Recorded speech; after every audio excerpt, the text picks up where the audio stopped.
Welcome to Power Up, the podcast that uncovers the unique challenges women leaders face today. Join your hosts, Nat and Kristen, as we dive into the tough topics and provide actionable insights you can apply right now. Don't forget to hit subscribe so you don't miss any episodes. The relationship with your manager is the most predictive factor of job satisfaction, career progression, and whether you'll quit in the next 12 months. We've heard this a lot. Managers are key in your happiness, or I suppose sadness. Sadness. Yeah. Well, and we also know, I think some research that I read recently is that 1 in 2 people quit over their manager. And it's such an interesting dynamic because I think one of the things that we forget when we talk about our manager is that that relationship, like any, is a two-way street. We're actually both responsible for the success of it. But because of that weird power imbalance, we think it's not weird. It is a power imbalance. We think it's their job to make it successful and put ourselves in a really passive position. It's so interesting because no one ever teaches you how to be managed. And I know that sounds weird, but it's true. Like the fact that you just said it's a two-way street, no one ever tells you that, first of all. And you are managed from a very early age in life where it often tends to be hierarchical. Like you know nothing in university and you're learning how to do these jobs, and then you enter the career force and you really know nothing. Of course, you bring your unique perspective, but no one ever teaches you that you actually have power and influence and a voice and a perspective, and this is how you might use that in a work context. But equally, no one ever teaches a manager how to manage. Most are promoted because they're good at their previous role, and I think I read a stat where they get, on average, 4 hours of people leadership training in a given month. There is a whole bunch of research on this. We still prioritize technical skills over all else, even though when you actually ask around, the biggest challenges people face in their jobs and in their relationships are not technical. Like we all know how to do the work. It's how we navigate relationships, how we influence, how we get our voice heard, how we figure out and solve problems. And none of that is taught. And we instead focus on, wow, they can solve this through their technical know-how. They're a good architect. They're a good accountant. And plonk them in a role that doesn't really need those skills at all. It actually needs great leadership skills. So we're here to hopefully help both sides of the equation a little bit today, just with some aha moments and learnings in our lives and what we've picked up from our Powrsuit community. You're right, it is a two-way street. So what does it look like to be managed and take control of that situation? But equally, all the people leaders that are listening, make it easy. You can also make it easy. Make it easy. And one of the things that I've been talking to a few of our fabulous Powrsuit partners about is how the role of managers in Powrsuit, like it's all fine and good for our members to be building these self-leadership skills and actually learning a lot of skills that their managers as well have not been taught. But if they're coming up against a manager who hasn't learned these skills, who doesn't see the great role of one-on-ones, giving and receiving feedback, they're uncomfortable with having direct conversations, then that puts a lot of onus on our members. But it also means their managers often underestimate the power of professional development because they've never received it unless it's to do compliance-based training or technical-based training. So they're actually not super supportive, even if they're unconsciously so. They're not super supportive of our members investing in themselves, but also applying what they learn in the office because they don't see it as valuable because they haven't had the opportunity to experience it either. So I find that really interesting that we see managers as so different from us, like they must have got there and therefore know everything. But actually the harsh truth of it is, if you are a Powrsuit member, you're probably learning skills that your manager may not have. Yeah, no, I love that. And just a little last thought that came to mind before we jump into a couple big aha moments is in managing up and how to manage up is that it is okay if you never become a people leader. It's so interesting that it's ingrained in us that you go from being a individual contributor and you get promoted to being a people leader. It is okay if you don't like it. If you've done a strengths test and coaching isn't in your like top 10 skill set, nor do you want to flex that muscle and learn how to develop people, then like you don't have to do it. Like you can have a crazy successful career without being a people leader. And I just think it's okay to not want to be it and to not be it. But it's funny how we just assume that's the latter. Well, and that's why we have so many managers getting Powrsuit is in a pickle. The managers don't see their role as looking after people. They see Yeah. people as sort of an inconvenient addition because they've become a people leader because it's the next step up the hierarchy, Yeah. not because they have this real passion for leading and developing and helping the people below them get successful. And it's a Mm. really interesting light bulb moment, I think, for a lot of people who get into these roles that they suddenly go, oh, I don't like this part of the role. And it's like, yep. Great. Well, there's a lot of other options out there. And sadly, we still live in a world where technical skills and staying purely in a technical role is not always rewarded as much as people Mm. leadership, but it does feel like, especially in innovative companies, we are heading there and starting to recognize there is no point putting a square peg into a round hole. And my brain flip-flopped on one thing you said, would be keen to hear your thoughts. If you don't want to, yeah, lead and coach and help others perform, I think sometimes what happens is one, organizations don't set managers up to succeed because their delivery expectations of them are crazy in addition to managing a team. So that could be a scenario. Another scenario could be the person never learns how to go, we have to deliver this stuff as a team. So I'm going to delegate and all of that stuff as well. So I think there's a few things playing out, but another podcast episode for that one. Yeah, absolutely. And I think all of this to say that we're not saying here managers are perfect and it's all on you. What we're saying is the reality of the world is there is a bunch of factors that probably mean whoever is your boss is probably A, hasn't been set up for success, B, has probably formed some bad habits as a result, and may and C, doesn't know some of the skills that you will be learning Yes. through even listening to this podcast. So that doesn't mean that you are completely in the right all the time, because dynamics are dynamics, but but we're not saying here it's all on you. We are saying you can take more control over this dynamic, though, than many of Yeah. us realize. So my first kind of mindset shift and point is that neither of you, you or your manager, can succeed without the other. And I think that's a really important realization in that your manager needs you to succeed in order for them to succeed. And therefore they have power over your daily experience and what you do, but you have power over their success. It is very much a two-way street. Yeah, and seeing yourself as a team is really important there. I don't think people tend to think of themselves as a team with their manager. And that idea of success is really interesting because sometimes we forget that success looks very different to different people. Your idea of success might be landing your next role, it might be delivering a project, it might be whatever is top of mind for you. And for them, success could look very different. So getting clear, and this is a really easy action to take, asking your manager what success looks like for them. Yeah. Most people don't do that, but if you were to No. ask them every month, what does success look like for you this month? How do I better help you get to that success? You may find that the reason there's complications in your dynamic is you are both running in totally different directions and prioritizing totally different things. Whereas Yeah. coming back together and going, we now have a joint understanding of what success looks like, and we are working as a team to get there. Even if you don't like each other to start, that may help you like each other a little bit more. And even just asking, how does my daily work tie into that? Like how is what I'm doing day in and day out tie into your success? And Absolutely. what could change or what might you like done slightly differently? I think getting curious, love that tip. Easy action. What is it? Assuming makes an ass out of you and me. I actually really like that statement. One of the things that we've literally just covered, you've got maybe quite different ideas of what success looks like, what the big challenges are, what the day-to-day priorities are, what your values are. Like all of those things are probably, if you're struggling with your manager, they're probably looking quite different. My suspicion is what most people do in this situation is just make a whole bunch of assumptions about that.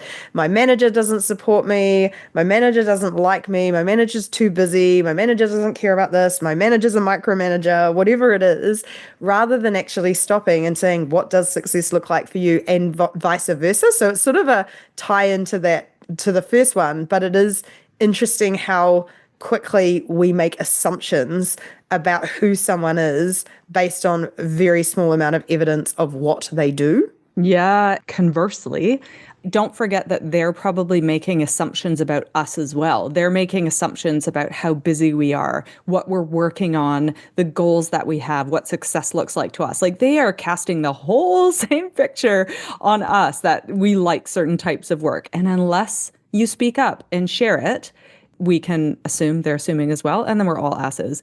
I love this quick little action. I love that you put an action up top about get curious and ask what success looks like. My action for this one would just be to start with being really transparent about what you're working on.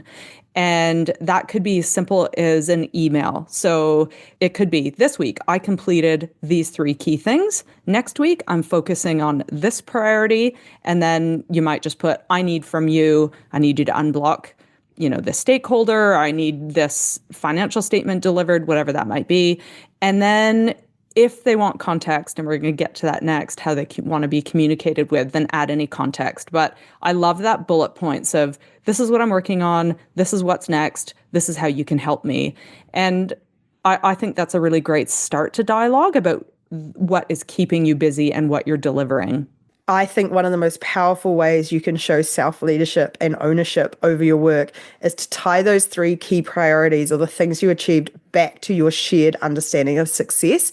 Because I've noticed that managing people throughout my career, I'm constantly shocked by that when they don't understand that's the priority. And so they'll be like, this is what I've worked on this week. And I'm like, what? Why did you work on that this week? We're trying to focus on this thing. And it's really easy to, at a high level, go, great, we're all focused on this. But actually, I had a lot of meetings this week and I had this pet project I was working on, or someone gave me this piece of work.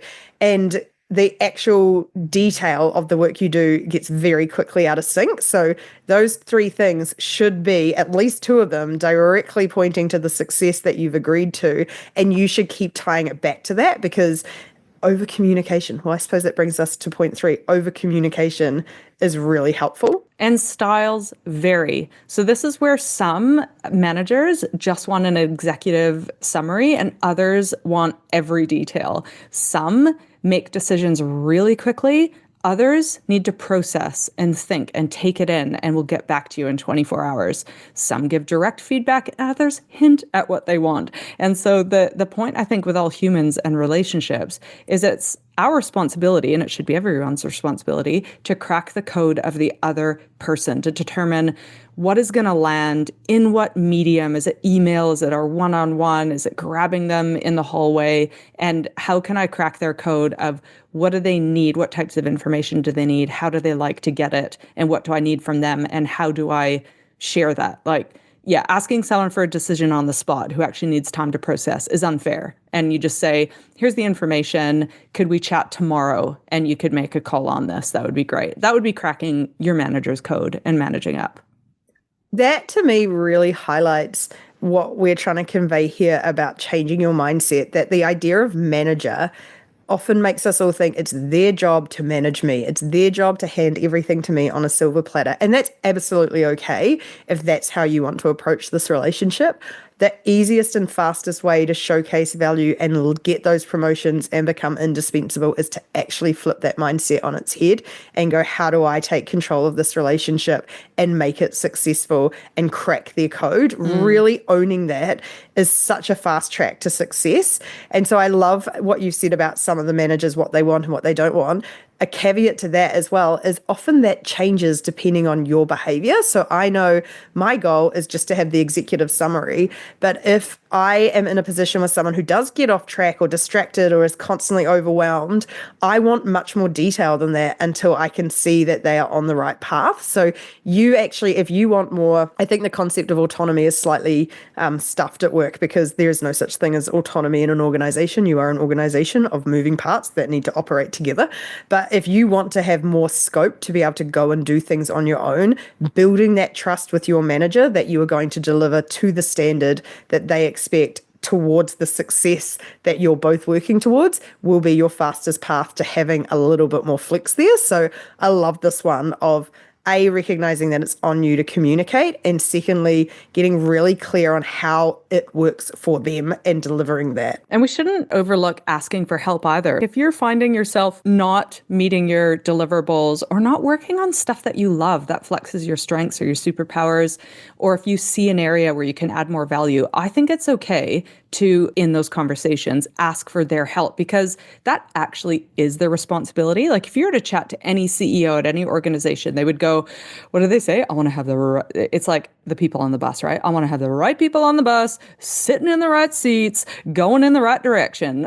I had to put And that they're all accent. American and maybe Southern American. I'm just thinking, I went yellow school bus. I'm like, that's in North America. That's what the CE wants. And so therefore the managers are tasked with making sure the right people are using their right skills, doing the right jobs and the right delivery. So you can ask them, hey, I've noticed that I haven't been able to deliver this on time. I think it's because I'm being pulled into too many meetings. Can you help me navigate these things and what I can say no to? Or can you help me reprioritize these things? Because I've been asked to deliver far too much is what humanly possible in a week. So asking for their help in that way, can you help me solve this problem? And getting together very quickly and chatting. That is the job of a manager. And if you don't like that, then don't do that. Don't do it. No, I agree. I think the only tweak I would make is rather than going and saying I've been given far too much for a human to be able to achieve, I think going in with like curiosity into that and saying, I'm really struggling to deliver all the stuff on my plate. I would love to have a conversation with you about how this can be better managed, and it may be a time management issue on your side. It could well be really open to that. Or it could be that there's a whole bunch of work on your plate that's invisible to them that they didn't know that you were even grappling with. And so really just going in curious and asking for genuine help, not defensively and not going, I want to prove that I've got way too much on and I'm overwhelmed, is a really nice way to tackle that and build that relationship that is actually focused a lot more on not necessarily vulnerability, but being really comfortable going, how do we work together as a team to figure this thing out? I'm not fully relying on you and saying it's your problem, get it sorted for me. I'm coming with solutions, I'm coming with thoughts, but I actually am comfortable asking for what I need. Often and especially if you can in advance of a pickle. The Yes. sooner the better. And so I suppose the action for this one might just be like practice. So try to observe, get curious about how that person likes to be communicated with, get clear on what you need, and then use those moments or those mediums, those channels to express just that and try to practice adapting and trying to get into a cadence where you feel heard. And you have enough to do your job well. So I think it's just experimentation about comms, like being open to trying a few different things. Yeah, and I think one of the greatest things about being a power suitor is you can drop us. Like, say, hey, I've been investing in my professional development through the Powrsuit podcast. The action that they've suggested I tried this week is, and you could pick from either one of those three things. I would like to ask you what success looks like and how I can better contribute to it. That could be one question. Or I would like to ask you what would be the best way for me to be able to show you what I'm working on any week, so not getting out of that assumption mode.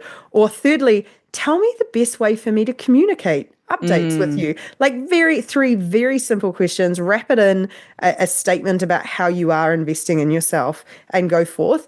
The final thing I'd like to say though, and this has been playing on my mind when we talk about managers, is there is, like we said at the top, a lot of poorly trained, a lot of, they're humans too, lots of issues.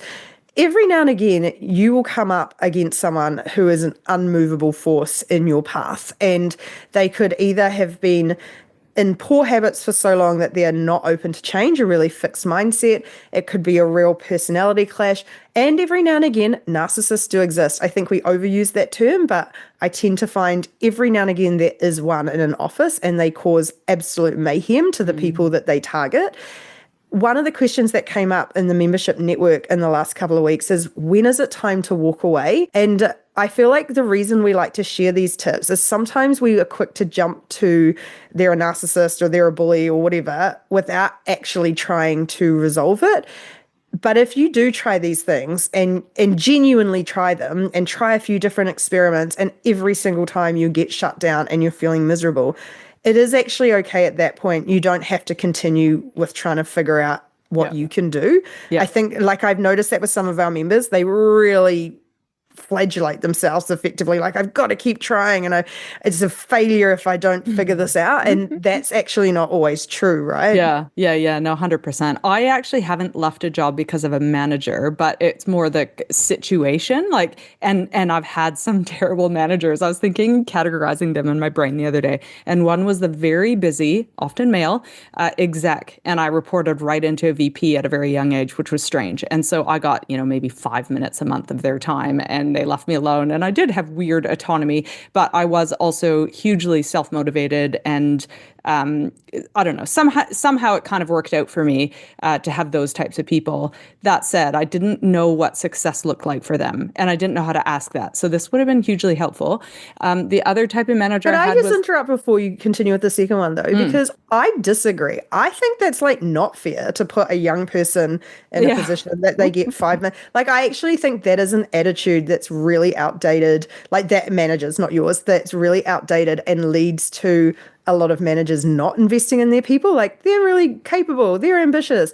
I can wipe my hands of them. It is your responsibility. And you would have been better off with a manager who actually stepped in there and helped you develop and helped totally. you find things. So, like, And yes, you were fine, you got through, but imagine what could have happened if they'd done a good job.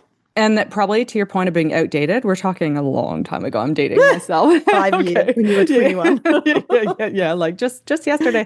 And then the other person it was very busy women. And I often unfairly were like, oh man, they're not very kind and they're micromanaging. But what I realized now was the pressure that was on them to deliver and to do a full-time, very senior delivery job and then manage a team of people. No wonder they were not the best managers. So that was very tricky situation to navigate and didn't make me leave, but certainly gave me anxiety, which was not nice. Okay, Could they so have delegated better out of interest? Do you think that, like, when you say they had a full-time job, did they? Because I'm always curious, like, if their job is delivery, surely their team is meant to be doing a lot of that doing. yeah, we were doing a lot of that doing. I think it was unreasonable expectations. And part of it could have been the whole concept of like women. They're like, oh, I know, we'll give her a full-time job, high pressure job, and a team of people. And I'm not Mm. suggesting men don't get that, but Well, they yeah. may just like not take care of the team Yeah, anymore. I don't know. Yeah, it was tricky environments too. So anyway, never mind. Here we are. But I would like to just You made end. it. You scraped We your way through. I made it. Oh my goodness. I made it. But I want to end on a quote, and I'm going to lead into this quote with what Nat and I love as part of Powrsuit is to assume positive intent. Ask yourself, what is it like to be them? And everything that's happening is not because of you. Assume that they have good intentions when it comes to you and your role and your future, but they may just not know it, or they may just be under huge pressure. And so start to build the relationship, social capital, put money in the relationship bank. Oh my gosh, that's so cheesy. I am going to just end with it's a quote from Mary Abijay, and it is a book called Managing Up. So I do like this quote, and it is when we come from a place of judgment, we become stuck in our own worldview. When we come from a place of curiosity, we expand our range of possibility. I love it Yeah. because, yeah, perfect ending. Because I think with the manager thing, it is really easy to live in frustration and feel powerless, but it's actually you are the one who's most severely impacted by it. And often the person who feels the pain the most is in the best situation to solve it because you are the most motivated to do it. So Yeah. I love this as a challenge to go, what action can I take to really say I've put my best effort into delivering my half of this relationship? Yes, check out powrsuit.com. Come and join the membership network. We're having a great time. It's a party over here. Well, actually, So, do you know what? I was actually thinking that particularly with this yeah. topic, that there's been a lot of in the network. I don't know if everyone knows this, but once you become a member, you get access to our membership network, which has a whole bunch of fabulous weekly events that you can pick and choose from. But we also have like it's not Slack, but imagine it like Slack or Teams where we have people chatting. You can meet and chat with other power suitors. And one of the things is that you can ask an anonymous question. So no one knows it's you. So if it's something that's particularly scary and you don't want anyone to know where you work, that's fine. No one ever has to.